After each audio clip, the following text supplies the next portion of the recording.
Hello everyone, তোমরা সবাই কেমন আছো? আশা করছি সবাই খুব ভালো আছো। আমিও খুব ভালো আছি। এখন শরীরটা অনেকটাই ভালো আছে। তো আমি আর সৌরভ একটু বেরিয়েছিলাম বলতে বাপির সাথে দেখা করতে যাচ্ছিলাম। ওখানে পুজো ছিল বাড়িতে, মানে মন্দির প্রতিষ্ঠা ছিল, তার জন্য বাপি অনেক দিন ধরে বলেই রেখেছিল। আর তারপর ভাবলাম যে তোমাদের সাথে একটু দেখাও করিয়ে দেবো, তার জন্যে আজকে দুজনে বেরিয়ে গেলাম। এখন শরীরটা অনেকটা ভালো হয়ে গেছিলো। তোমরা তো জানো আমার প্রচণ্ড ব্রিদিংয়ের প্রবলেম হচ্ছিলো, তো সেইটা থেকে এখন অনেকটাই ভালো আছি। তো অনেকেই কমেন্ট করছিল, সবাইকে তো রিপ্লাই দিতে পারছিলাম না, তো তার জন্য ভিডিওতে বলে দিলাম। তো আমাদের আসার কথা ছিল অনেকটাই আগে, কিন্তু একটু লেট হয়ে গেছে। যাই হোক, তো আমরা চলেই এসেছি প্রায়। যে পাঞ্জাবি টাঞ্জাবি পরে বিশাল ব্যাপার। কেমন আছো? ভালো। সবাই খালি বলছে দেখাও না। মিষ্টি। তো বাড়িতে বাপির সাথে দেখা করে চলে গেলাম মন্দিরের দিকটাতে, যেখানে মন্দিরটা প্রতিষ্ঠা হচ্ছে সেখানটাই বাপি আমাদেরকে নিয়ে যাচ্ছিল। তো আমরা যে কারণে এসছি, এখানে মন্দির প্রতিষ্ঠিত হয়েছে, তাই জন্য আমরা এসছি। তো যাচ্ছি, এখন ওখানেই যাব। সবাই রেডি।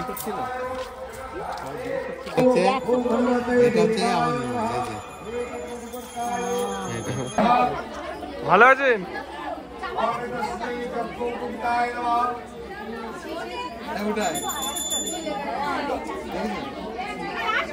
তো এখানেই দেখতে পাচ্ছি সবাই আছে, বাড়ির প্রত্যেকে। বাড়িতে কেউ ছিল না, ওই জন্য এখানেই আরও বাপি নিয়ে আসলো। মন্দিরটাও দেখা হবে, তাছাড়া সবার সাথেই দেখা হবে। তো এখানে বজরংবলী, লোকনাথ বাবা, মহাদেব, আরও অনেক রকম ঠাকুরেরও প্রতিষ্ঠা হচ্ছিল একসাথে। সাথে সাথে বাপি বললো চ বাগান থেকে ঘুরিয়ে আনি। তো সৌরভ যেহেতু আগে কোনো দিন দেখেনি, আসেনি, মানে এসছিল বাড়িতে, মানে এই দিকটায় অতটা আসেনি, ওই জন্য বাপি আবার বাগান দেখাতে নিয়ে গেল। তো চলো তোমরাও দেখে আসো। ওয়াও, চারদিকে খালি সুপারি গাছ আর সুপারি গাছ দেখতে পাচ্ছি আমি। দেখো, এটা কি সুপারি গাছের বাগান? তো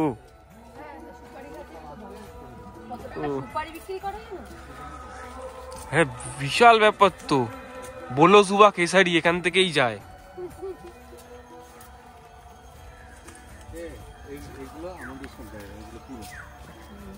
বিমলের ফ্যাক্টরি কি আশেপাশে আছে নাকি? এত সুপারি গাছ। ও তেরি গাছ দেখো।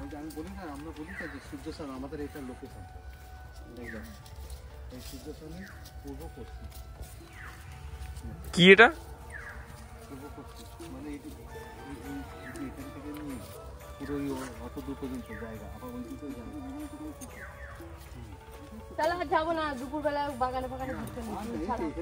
বাপির বাগান দেখানো হয়ে গেলে আমরা চলে আসি বাড়িতে।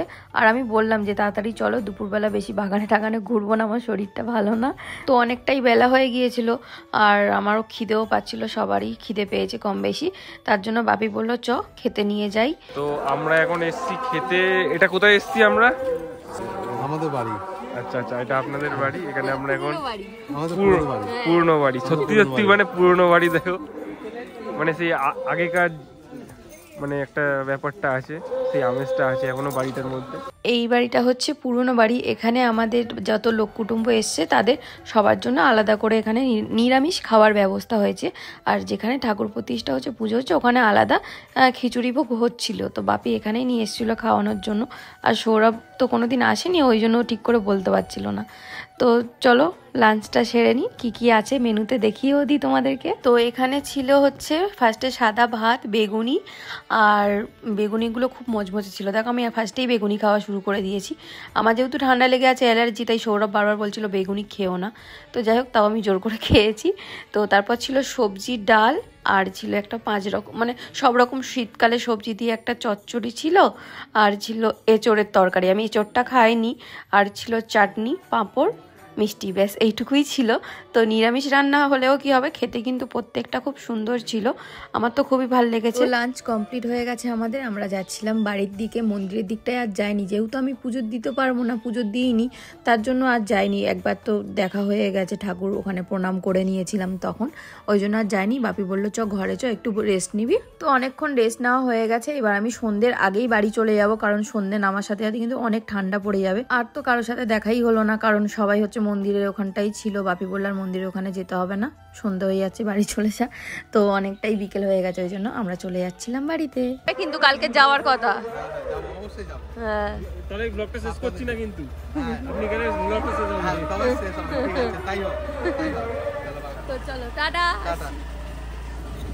তো গাইস আমরা বাড়িতে চলে এসেছি, বাড়িতে এসে একটু ফ্রেশও হয়ে নিয়েছি। আর এ না মানে যেহেতু শাড়ি পরে বসছিল, একটাই ভয় লাগছিল যে এ ভাত খাওয়ার পর না একটু ঘুমানো স্বভাব আছে।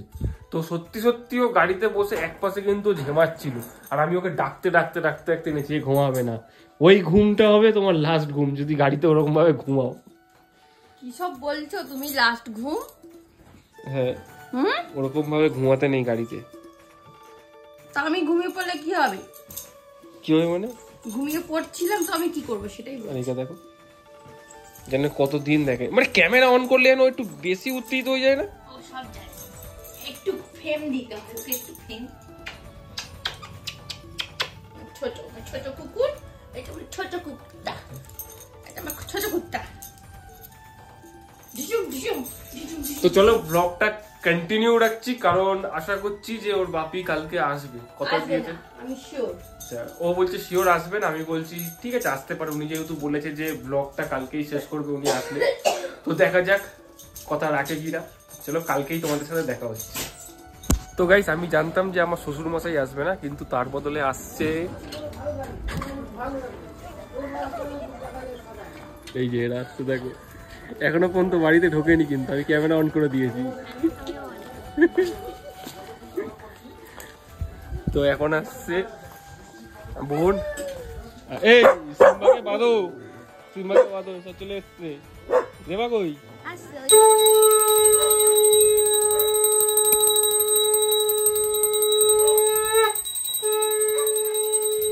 আবার চলে এসছে। এই তোমার বাপি তো আসলো না, তাতে কি হচ্ছে? আরো তো কত ওর বাপি আসলো না। এই আরো দুজন আসছে, দেখো এই দেখো। কেমন ঠান্ডা এখানে? এখানে গরম। হ্যাঁ আমাদের ওখানে বেশি ঠান্ডা।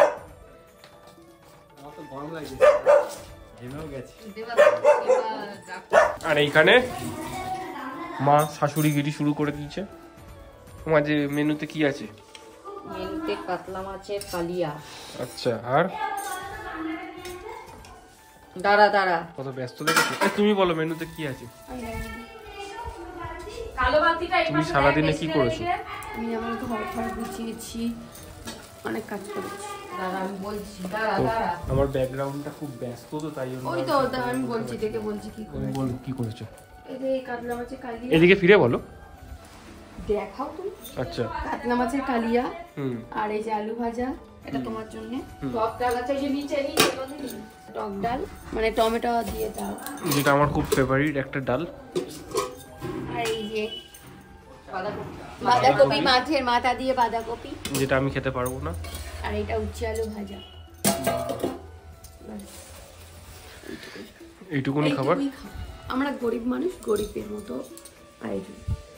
এটা গরিবের আয়োজন? এরকম গরিব যেন ঘরে ঘরে হোক। বড় লোকরা কি খায়? খাসি খায়, মাটন। ও খাসি খায়, মাটন খায়, দুটো আলাদা, বুঝেছো? এখানে নর্থ থেকে এসছে মিষ্টি, কালো কালো রসগোল্লা। এই গুড়ের রসগোল্লা। ওই তো কালো কালো গুড়ের রসগোল্লা, কালো কালোই তো হয়। তো এই যে খেতে বসে গেছে, সবাইকে এতক্ষণ ধরে দিচ্ছিল, দিতে দিতে নিজেও খেতে বসে গেছে, সব খাচ্ছে এখন।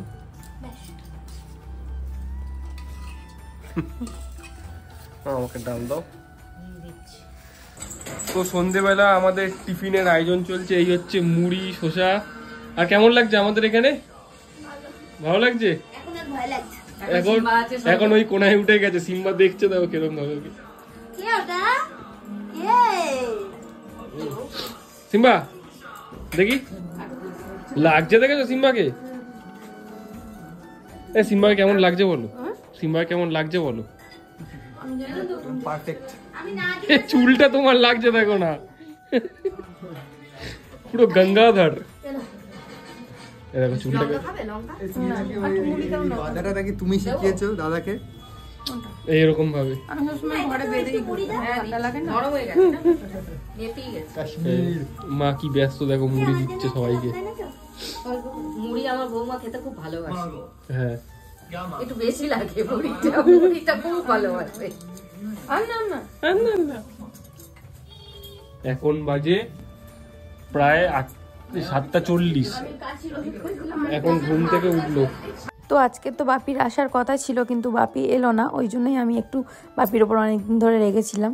সো যাই হোক, তার সময় মতো সে আসবে, আর কিছু বলবো না, আর ডাকবোও না। তো গাইস, আমি যেহেতু কাশির ওষুধ খেয়ে ঘুমিয়েছিলাম, তার জন্য আমার ঘুম থেকে উঠতে একটু সন্ধে হয়ে গেছে। তো সন্ধে হলে কি হবে, আমি ঠিক টাইম মতোই উঠেছি, মানে চা মুড়ি টুড়ি মানে সন্ধে স্ন্যাক্সটা আমি পাচ্ছি। তো যাই হোক, অন্যদিন আমিই চাটা করি, আজকের মাই করেছে, জানে আমার শরীরটা খারাপ, ওই জন্য মা আর ডাকেনি আমাকে, মা করেছে, আমি এসে খাচ্ছি। এই যে চপ, চা, পেঁয়াজি এইসব মিলিয়েই মুড়িটা খেয়েছি। তো ব্লগটা এখানে শেষ করছি। তোমাদের কেমন লাগলো অবশ্যই কমেন্ট করে জানিও, ভালো লাগলে চ্যানেলটা সাবস্ক্রাইব করে দিও। তো আজকের মতো টাটা।